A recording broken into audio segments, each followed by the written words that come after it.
smelled what was coming out of the kitchen. And I was just like, we got to pay attention to this. The pace of change is just astronomical at the moment. This was a total redefinition of an assignment. It shines a light on the education inadequacies that are currently in place. That the highest level of learning is creation. Catching up a lot of the times and thinking, geez, how are we going to use this in the classroom?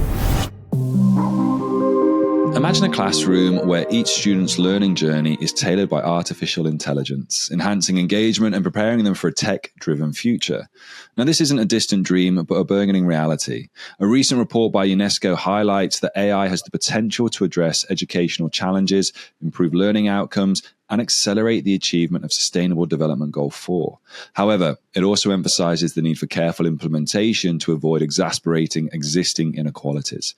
Tai, welcome to the International Classroom Podcast. The pace of change is just astronomical at the moment. The best way I heard someone describe it recently was, think about it as the fashion catwalk. Someone who wants to be, let's say, at the forefront of knowing everything about it, go to every catwalk, would wear, all the latest stuff. But everyone else looking around at them wouldn't have a clue and wouldn't say that they were fashionable because they just don't know. And that's kind of like, that's how we feel in education in terms of like catching up a lot of the times and thinking, geez, how are we going to use this in the classroom? And that's kind of what I want to pick from you now is in terms of, AI in education, but how is it going to be reshaping the learning experience? How is it changing what's happening in the classroom? That is a beautiful analogy. I see that. So basically, I'm Louis Vuitton during Fashion Week in Paris. Because I feel like I sit on the front row and then it's like, oh, yes, I've seen everything. I've said, study AI. I've seen it. Yeah, okay. Brisk teaching AI. I've seen it. And then when I go into these schools, I'm talking to people. I was like, so have you guys ever thought about using, blah, blah, blah. And they're like, we've never heard of that. And I'm like, you've never heard of that? We've been doing it all season. It's just we miss out. And it's because I am, I guess, now a trailblazer. It's weird to me. I was at it wasn't even a conference. It was just a gathering of a few like leaders or whatever. And they were like, oh, I know Tai. And they're like, yes, we follow everything that he says on LinkedIn. We love watching. I was like, you guys, you follow me on LinkedIn? They're like, yeah. Because to me, I feel like I'm just in a silo, right? And when I don't know who's listening or who's watching or, who's connecting to certain things. But that it's so many. And I was having the conversation with my mom actually, because I was telling her about the book and it's coming out and all of these things. And there's a lot of case studies in the book, and just because of education, I had to kind of like change the names of the schools that did participate or whatever, just for protection purposes. And she was like, how did you get these schools to participate like in these case studies? And I was like, I just, went to them. And she's like, wow, you really have a great opportunity over there. She was like, because here, here in America, there would be no principal or school leader that would have allowed you to conduct such a large, case study with students or teachers or something like that. And I thought it was like really strange that like the tech is being developed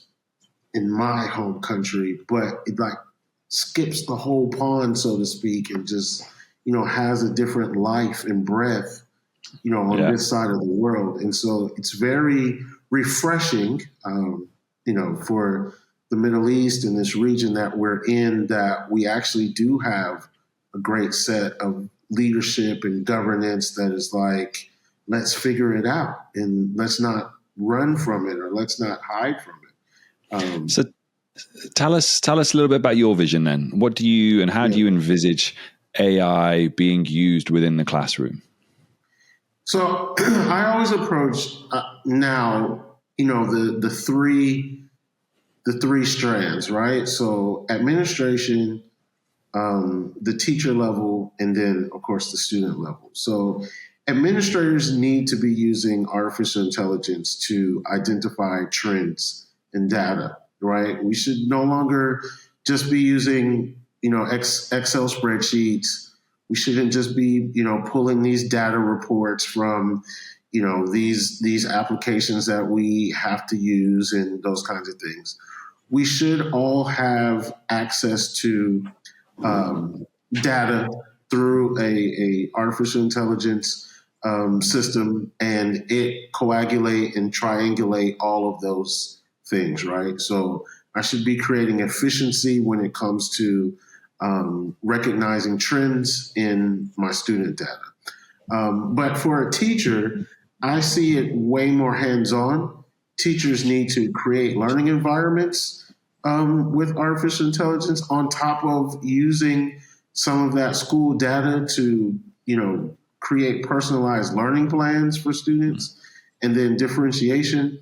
And then students themselves should be using artificial intelligence to, be able to create the content that they're submitting to a teacher at different levels. I always share with teachers that there should be a low, middle, and high entry point for being able to use artificial intelligence. And I'm not saying that this is for, a marked assignment or something like that, but it definitely assists a student to create equity that, might have a certain deficit with learning, or, their entry into their contribution, but being able to use that in order to then kind of level that learning environment for them. Where's home then for you? Obviously, where obviously you traveled over. Where did you come from? Yeah, so originally from Texas, born and raised in Texas. Just depending on what year you find me, that's where I am. So San Antonio, Houston, Austin is where I've spent most of my life, and just good old Texas.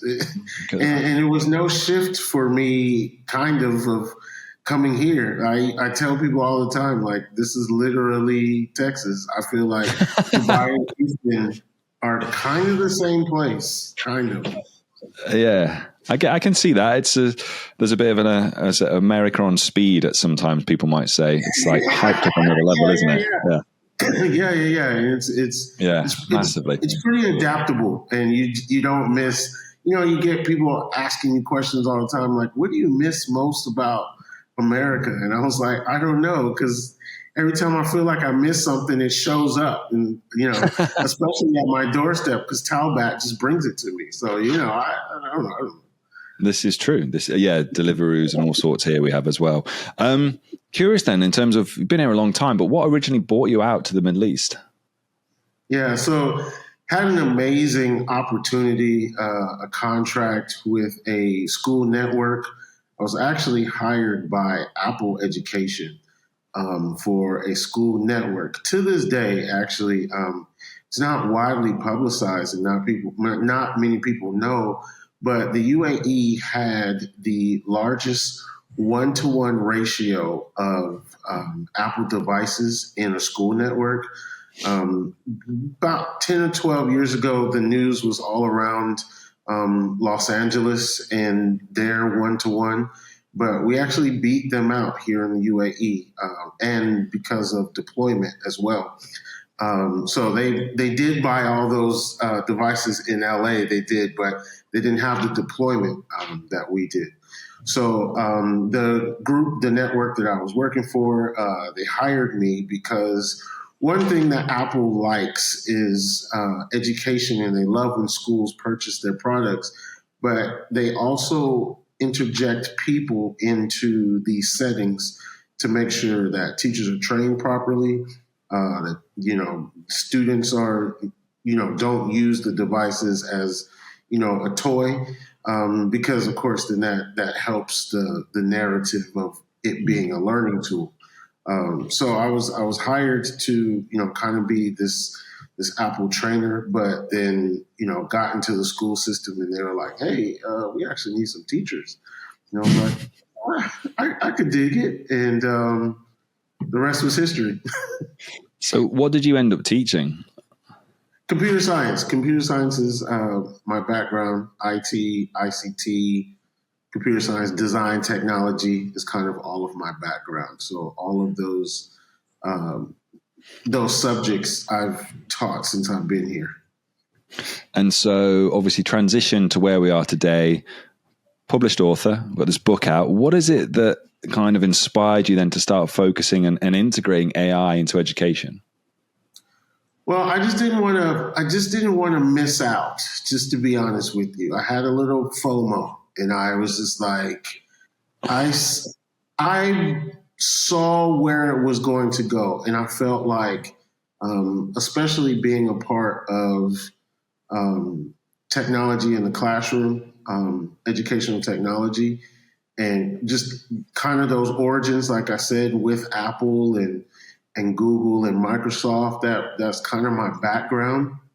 So I knew that if the big boys in other industries are utilizing this, it's going to trickle itself into education because it always does. Unfortunately, we're always late. And in education, we're always kind of the step behind in industry. I heard a quote from Dr. Neil Hopkins. He was saying that the last two sectors of most countries to change is government and education, and they're kind of neck and neck, and so it's hard to change government and it's hard to change education. But I know what the internet did for education, and I just kind of, smelled what was coming out of the kitchen, and I was just like, we gotta pay attention to this. And then just a lot of trial and error. Had the opportunity and a wonderful opportunity with the network of schools that I was with at the time, the dawn of this AI age. And they were very experimental, and they were like, let's do some things. Let's see what it looks like. And, it just snowballed from there. Yeah, because there is a lot of conversation taking place. I know we always hear a lot about personalization, so I want to dive into that one. I'm actually more interested in the engagement part. There's obviously conversations about that, and I'm interested in engagement and looking at the research into it. How are you seeing, and what do you kind of foresee AI in being able to hold engagement or foster a deeper engagement from students? And I suppose from that, we know, and this is the thing we really want to get into in this conversation, is we know a lot of these things. We're going to make these statements and go, well, we already know this. What we really want to unpack for educators is the how. So, as you go through it, if there's anything that you can kind of say, look, and this is how we can do it, that's kind of really what we need at the moment. Yeah, definitely. Just the application of it is having a set aside time, it's easier said than done, right? Like, okay, post pandemic, most schools are now in the understanding of students have to have access to devices in a classroom, right? So even if it's not in that context of like one-to-one, but there is a cluster of devices that students have access to. I know in my current school setting, right, there's all high school students. So we're talking, grades 9 to 12 in American curriculum, right? So all of those students have devices, right? It's a BYOD situation. So there's no specific device that has to be, but they all have them. And then in the middle school setting, they also have them, but they're allowed to bring them, but there's also, a trolley of devices, right? So when those times, because even we don't allow students to use a laptop or a device every single moment in the class. But if there was a starter or there was some kind of midpoint check-in that we use a generative AI tool, right? So maybe we've had this discussion prior to, right? So then we use a flipped classroom situation to then say, okay, now put this prompt. Everybody put in this prompt into, whatever the chatbot of choice may be, right? It doesn't necessarily have to be ChatGPT, but it could be, anything. And then let's discuss what your chatbot came up with. And I can add in at least 3 personalized things to this prompt, right? So then that allows the generation to be just a little bit different. So not every student is going to get the same thing, or they might. And then that's a talking point in a discussion. And again, this is not something that I'm necessarily going to be taking as a mark, but I would take it as participation, and I would allow students to then have their feedback with their experience that I could also take as participation. So I think a lot of teachers have not had the opportunity to kind of synthesize what these tools could do in their classrooms. So it is going to be a little bit of professional development. That's where I come in. People like myself, and people that are kind of these educational technology experts that can come in and set up these systems and these strategies for teachers. But it is a strategy, and the more and more that we get okay with using it, the genius will come out of it. There'll be some, teacher that'll say, we do it this way. And then, everybody's quoting that teacher like Simon Sinek, right? So it's just like, it happens when you allow it to have its life within that world, in the atmosphere of the learning environment.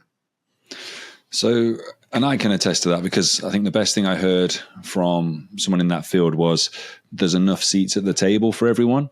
And I think that's the best way to describe it, because you've got, as you mentioned, certain experts who approach and look at it from one way. You've got others who are more like adapt to, like, these are the tools that you can use. And then you've got others that are right, well, we're still in the classroom and we're using it this way. And when you bring all of those things together, you're getting the holistic viewpoint from leadership to administrators, to leading, to learning, to teaching with it. And I think, if you can listen to as many different people as possible within that, then you're going to get a well-rounded view of the good points and the bad points, or the dangers that come with this. But focusing on kind of what you said there, like, we've got implementation of AI in the classroom, and we're looking at it from how students can use it, but we need to actually take that step back. And as you say, where you come into this is the how teachers can use it. So what are some of the practical steps and considerations then for teachers who are wanting to bring AI tools into their classrooms? And I say AI tools because it might not be ChatGPT, it might not be any of those, but any of those tools that you think are worthwhile to bring into the classroom. Well, first thing I start with, what school are you, right? So we already have this division in most international schools. Like, are you a Google school or are you a Microsoft school, right? So you start there. So you're like, okay, what school are you? If you say I'm a Google school, I'm like, okay, great. We are going to focus on Gemini, right? Or if you say we're a Microsoft school, like, perfect, then we're going to focus on Copilot, right? And then going through those tools that are just kind of available for, each one of those products, right? Because at that point, it's just Pepsi, Coke. So if you're saying that you're Gemini, you can learn most of these, these tools and then apply it to something else if it doesn't fit your need. But that's where I start. And so then I also say there is an understanding that each one of these platforms have with the integration of your creation, right? So if we're talking Gemini has the wealth of the internet available to it because of it being connected to Google, right? So you can prompt things a little bit easier with Gemini, right? And you have plugins that if you're on a specific website. So I give teachers, what are your planning websites that you kind of already go to? Enhance that with grabbing something from that, website, putting it into a prompt in Gemini and asking it some questions, like allowing it to create some differentiated questions for students, or, just going through that. We have in educational technology, we have that SOMR model, right? You have substitution, you have augmentation, you have modification, and then you have redefinition, right? So just kind of taking it up just a step, just substitution, and just staying there until you get comfortable. I'm substituting this for this, right? So instead of, creating this, the ideas from this website for these questions that are going to be critical thinking, I use Gemini to do that, or I use Copilot to do that. But then taking it a step further, that's, very low entry. If I start climbing up those rungs of like augmentation and modifications, is allowing some assignments to be used for or use the generative AI for. So one of the things that we did in January at our school, we allowed students to interact with a chat bot, but as if it was Martin Luther King, right? So for Martin Luther King's birthday, we kind of had this, this reading celebration of some things that, ideas that he had, said.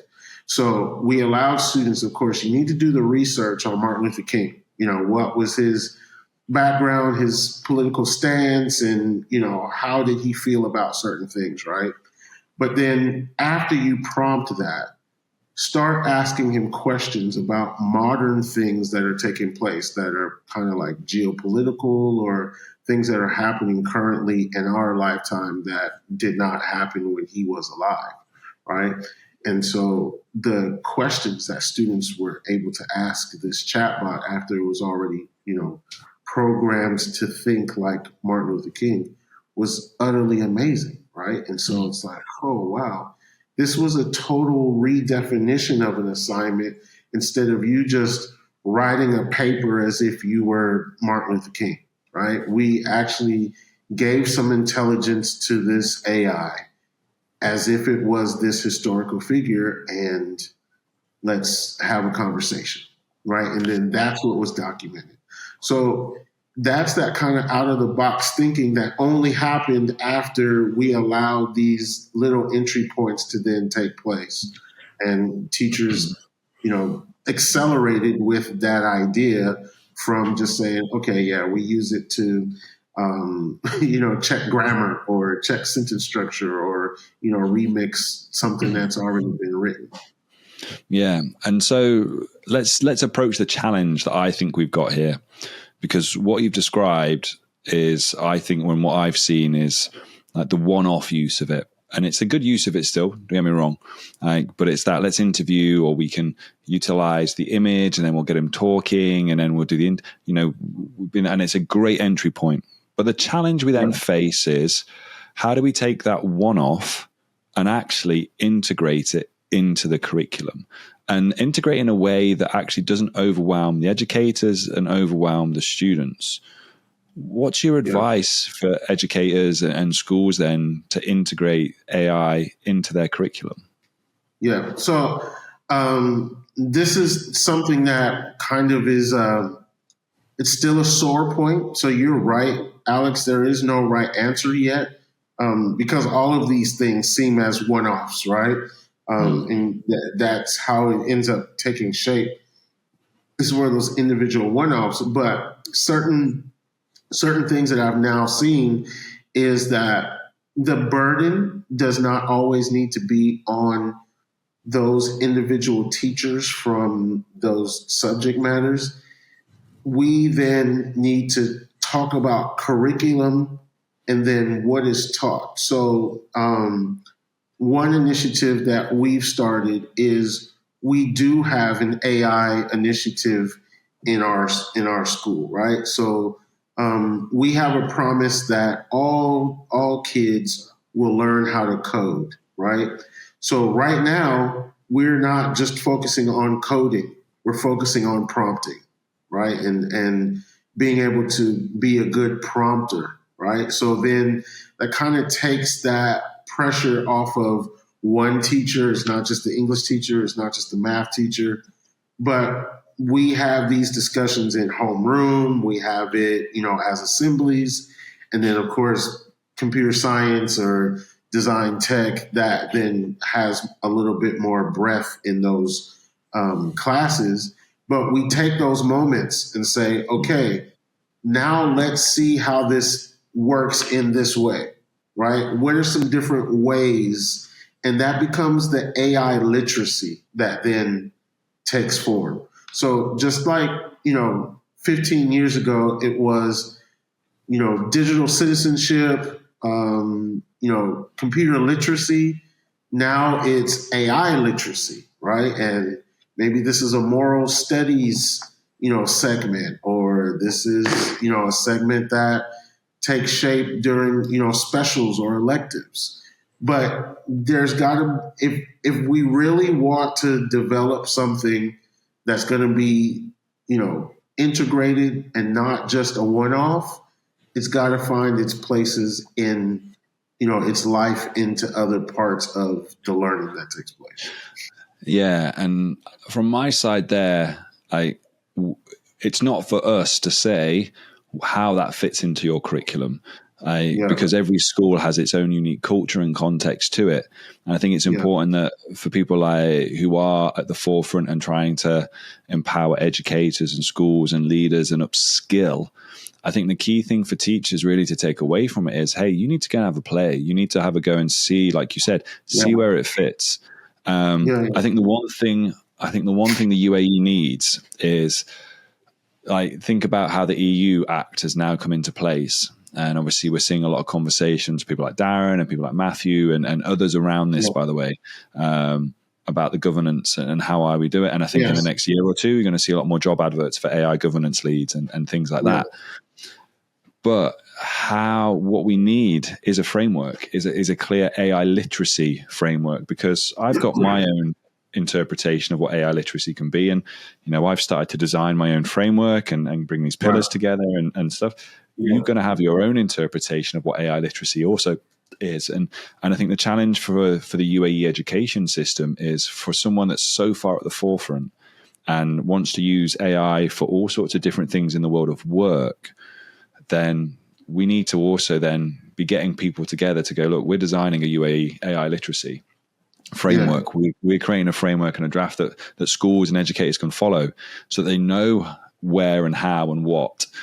Because at the moment, there's that saying, it's not the blind leading the blind per se, but it is a little bit, isn't it? It is a little bit. It's like, well, I'm trying this and someone else follows suit, or vice versa. Well, I wouldn't say it's the blind leading the blind, but it's the experimentalist leading the experiment, right? So it's you. We all are just kind of in the kitchen cooking, and no one's really tasted it yet. And so I can't say that I've done the masterpiece.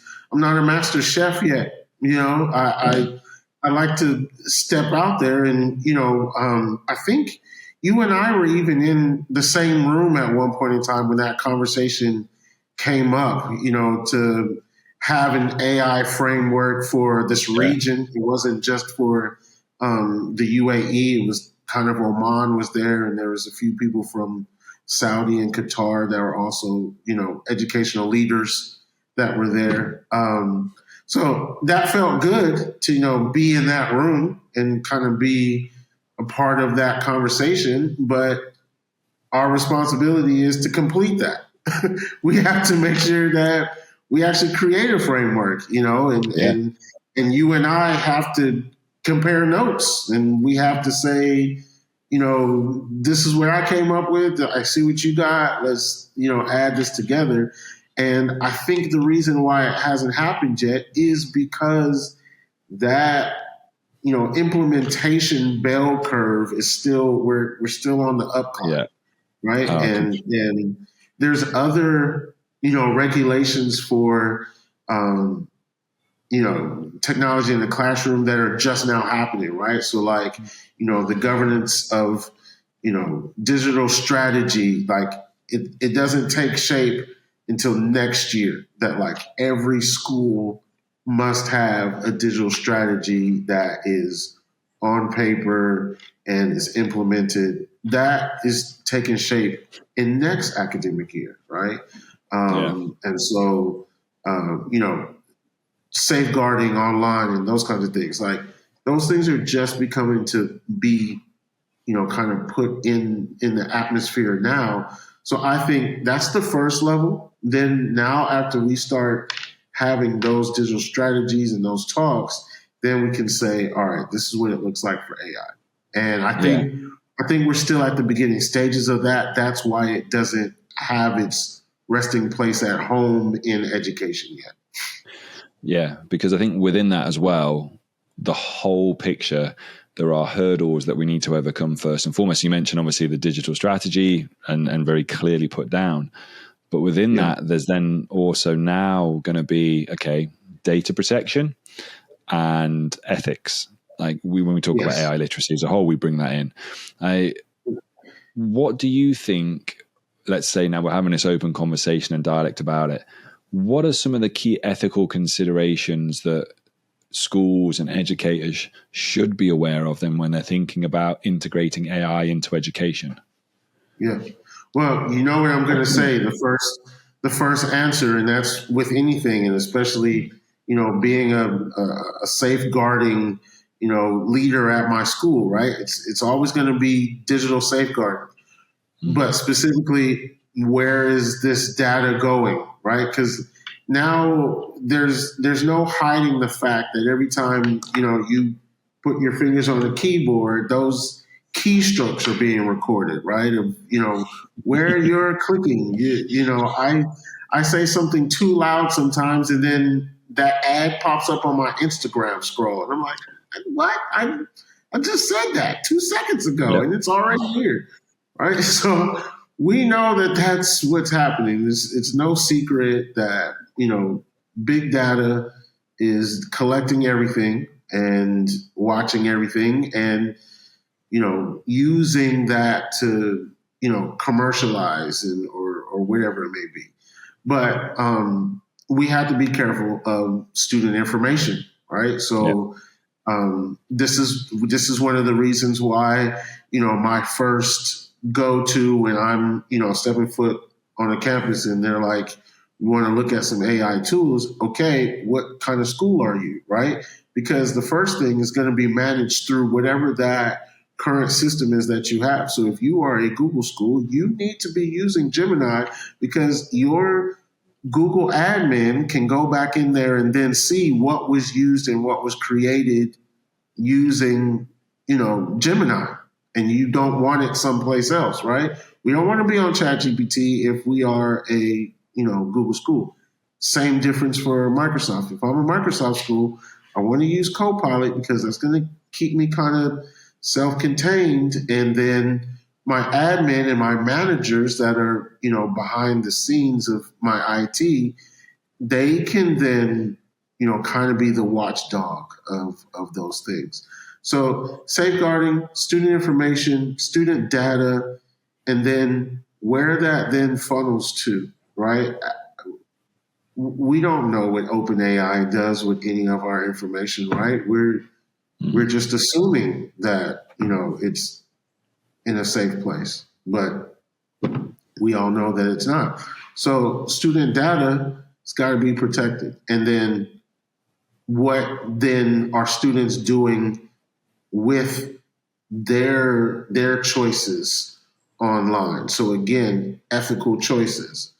And when we're talking ethical, we're talking, are you really using it to, just cheat on all your assignments, or are you, are you using it in the context that a teacher allowed you to, or those kinds of things? But again, it's still so brand new. Even I talk to teachers all the time because they're like, how do I know if a student really used it? I'm like, well, first, just knowing your students, that never goes away, right? That never, if a student was never engaged and you have no other work that matches that level, and all of a sudden they turn in something that sounds like it's Pulitzer Prize winning, you're like, okay, you used some enhancement. You used a performance enhancement tool to create that, right? So, being out front with that is what I tell teachers. Like, call it up. If it's not something that you want to be used in your classroom, it could be easily avoided if you allow certain points, and then you say this is a time that we're not using it, and that then becomes a behavior issue. So again, ethics, protection, safeguarding, that's got to be now something that is a part of our daily routines as 21st century teachers. Yeah. And one thing you mentioned earlier, and obviously when we're going through this, is about equity. Yeah. We hear this a lot, but what are we thinking in terms of equity and the steps that can be taken so that we don't perpetuate these existing biases or the inequalities that we're starting to see in education?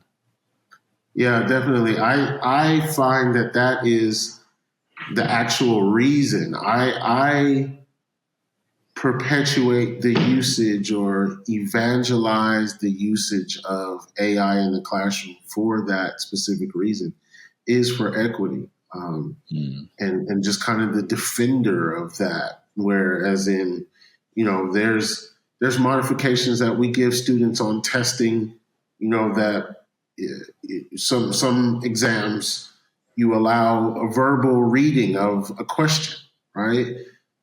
Or you allow students to use a calculator that might have a deficiency in calculation of things, right? So I'm a proponent of saying, what if we allowed a specific level to be used based on a modification, right? And I've had this conversation now with, quite a few like SIN leaders, and they're like, wow, that's possibly what needs to start being in the frameworks of, like IEPs and, things like that.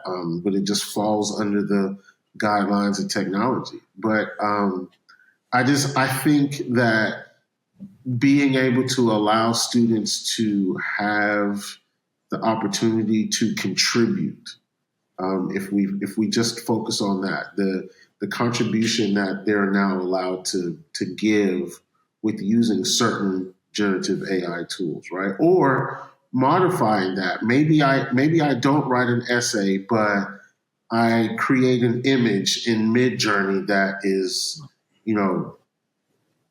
meets all the same needs, and then I give a commentary on the steps that I used, right? I think that a lot of more project-based learning is going to start, taking shape in the dawn of AI in education. We can't just focus on these same endpoints for assessments anymore. It can't just be exams or quizzes or these normal summative things that we've gotten used to, right? So, you and I are of the age where we remember when we used to have to sit in the rows and here goes your calculator, and you only are allowed to use this calculator through questions 20 through 42. And then after that, you got to turn your, calculator over and things like that. But I think that it's going to look that same way, but, modifications with students using generative AI. I was about to say, like, considering that this week alone, I turned 41.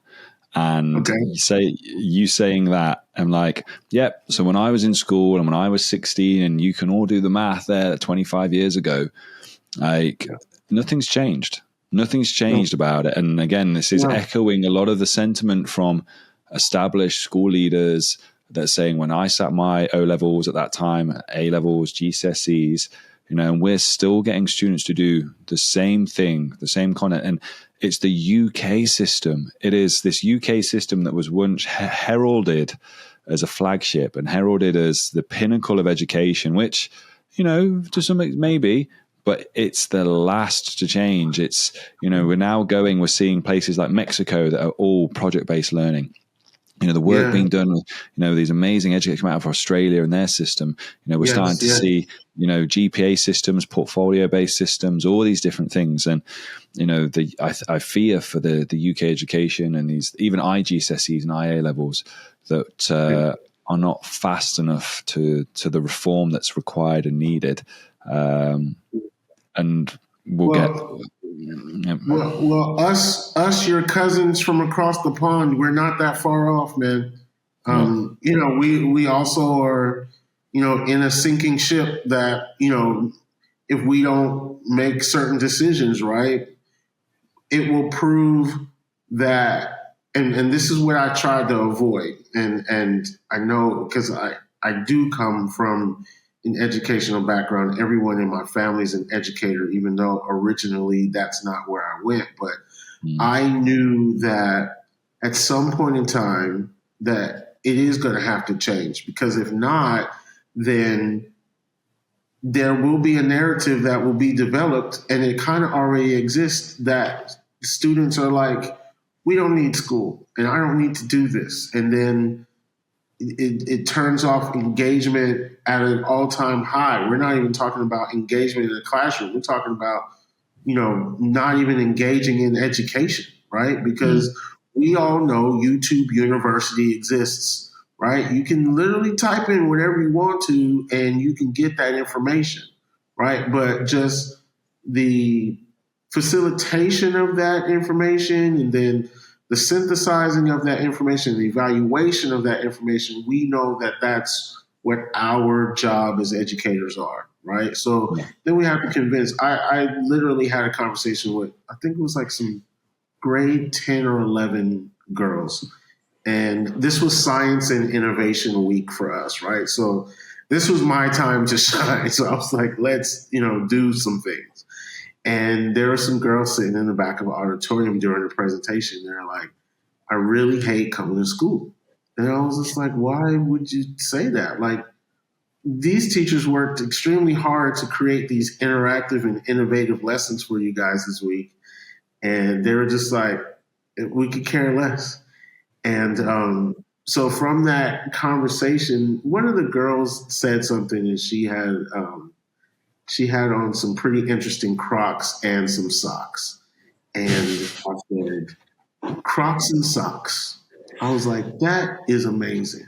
I was just like, for the next 6 weeks, could you two create a set of children's books, or just some ideas for children's books? It's called Crocs and Socks, right? I want you also to research how quickly would it take for us to get that hashtag off in TikTok, right?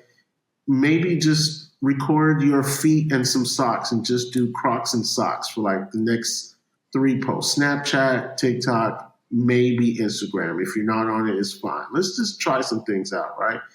And then I want you to use some generative AI to create some images, right? Just Crocs and socks, type it in, Crocs and socks animated, Crocs and socks, animated, Crocs and socks, something. Just keep going, like just yes and, right? And by the time we finish, they're like, Mister, are you serious? I was like, yeah, I'm very serious. Like, I want that to be something that you work on. And they were like, no one's ever given us something like that. And I was like, yeah, I know, but that's the narrative that I'm trying to change. You just told me you thought all this other science and technology stuff is useless to you. Let's put something to work that actually is interesting. And I don't, this was just a conversation. We're on midterm break now. I don't know what they're going to think about. But literally, I know when we left out of that auditorium, they were coming up with jingles of Crocs and socks. I heard them going down the hallway saying Crocs and socks. And so that's kind of like what we now have to think about as educators. And that's why, I mentioned, personalized learning plans or things like that. I'm not saying that there's necessarily going to be a huge grade, set up for those girls or something like that, but maybe it could be, right? Maybe this is a special project, with marketing and advertising used and social media used and all of these kinds of things, and art part that, maybe multiple teachers that teach them can give them in a a mark or assignment for each level of that, right? And so those are the kinds of things that is what is going to have to change in education, right? And so that is where that equity with generative AI comes in. Because I would not have been able to give them the same entry point 15 years ago if I gave them that assignment, right? But if I do it now, I know all the outputs kind of that could take place, and I can put rubrics around that and create something that's actually viable. Yeah. And it's everything you've said, kind of as we start to wrap this up. It is about understanding the students. It is about making it of value to them. And also, it doesn't need to necessarily be driven by content. It can be driven by skills. And I think those three things, are assisted with AI. AI as for me as an educator can help me create those tasks that are relevant to students. And, what it also does, as we've established, and as others have said, AI shines a light on the education inadequacies that are currently in place. So wrapping this up, buddy, we have a quick fire round for you, really focusing on the future of AI. First question, I've got 3 questions for you. The first one, what excites you the most about the future of AI in education? Just the more and more teacher implementation, right? So like we said, we end up being in those spaces and we seem like, the experts, and then there's a whole, demographic of teachers that are like, I've never even touched it. I stay away from it. The first thing that excites me is the more and more layers of implementation from, different educators from across the world. Amazing. Thank you. Second one, a common misconception about AI in the classroom. Oh, you know what it is, right? I don't want to use it because it's going to take away my job. No, it's gonna make you better. Like, you'll gain your superpower from this. You'll actually become a way better teacher the more that you're able to, take this and synthesize it into your own, subject matter. I mean, yeah, I couldn't agree more. And then lastly, can you recommend any resources for educators interested in learning more about AI integration? Yeah, absolutely. Absolutely. So I would just say, LinkedIn is this huge wealth of treasure trove of places and people and things, right? So I think that's, one of the number one places, just following hashtags like AI in education, right? You even brought up at the very beginning of this conversation, UNESCO, right? They have an entire AI framework that already exists, right? So, they have 3 frameworks. They have the UNESCO AI framework. They have for teachers, and they have one for students as well. So I would start there. And without, shamelessly, plugging, when AI goes to school, great starting point as well. Follow these people that, that just, do these same kind of things. Matt Miller, he's a great spokesperson for AI in education. He's from the United States, but also, just Fitzpatrick. Oh my goodness. Like, he's the rock star, right? He's the one that we all are chasing, right? But, just these people that already exist are doing the work, so connect to the work that's being done. I think that's there are a lot of, like yourself, there are a lot of very good educators, consultants, thought leaders out there who are sharing fantastic value on it, because I think education, the crux of it is about that community and sharing things. And it's the whole purpose for the podcast is about being able to share and articulate and shine a spotlight on people doing wonderful things that maybe don't normally get seen and heard. So yeah, really appreciate that, Tai. Thank you. As we do wrap it up, let's think about then a key takeaway that you would like the listeners to remember about the role of AI in transforming education. Right. So this is something that I share every time I get to, have intimate conversations with people, is that remember not just the why, right? We know the why, but remember what we're told as educators that we must do. We must take students through that evolution of learning that we call the Bloom's taxonomy, right? And so at the very top of that Bloom's taxonomy, we have all agreed when we kind of took this oath of education that the highest level of learning is creation, right? So if there was a way for me to automatically push my students to the top of that Bloom's taxonomy, which is creativity, which is creation, then I know that I'm in a different realm, right? And there's no right or wrong answer to that. And this is why I said we have to kind of go through our own change and evolution as an entire system, because then we have to realize that I might not be able to, give you evaluation on, those other things that we used to be able to do at the different levels of the Bloom's taxonomy. I might just have to focus directly on that creativity. But I can put guardrails around creativity. I might take everything, but I can rubric and put things around creativity, right? And I think as educators in this AI world now is that we need to focus more on that creation. And then how do we place those measurements of learning around creation? Amazing. A great takeaway. And again, really, really appreciative of you coming on and sharing this insight and knowledge and work that you're currently doing, Tai. Yeah, it's been wonderful. For those people that want to kind of catch up and follow and learn more and even get their hands on the book, where are the best places to come and find you?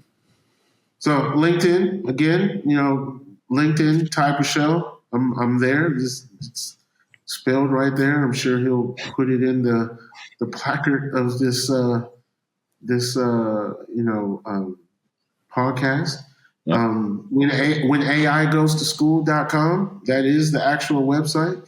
You can purchase the book from there. And, I'm everywhere where the email can reach me. So that's it. You'll see him around at many conferences coming in 2025, undoubtedly. Yeah. Well, for now, Tai, it's been an absolute pleasure. And again, really appreciate you coming on and having a chat with me and just sharing and talking all things AI. It's really, really appreciated and really enjoyable. So thank you. Thank you so much for having me, Alex. I really, really appreciate it.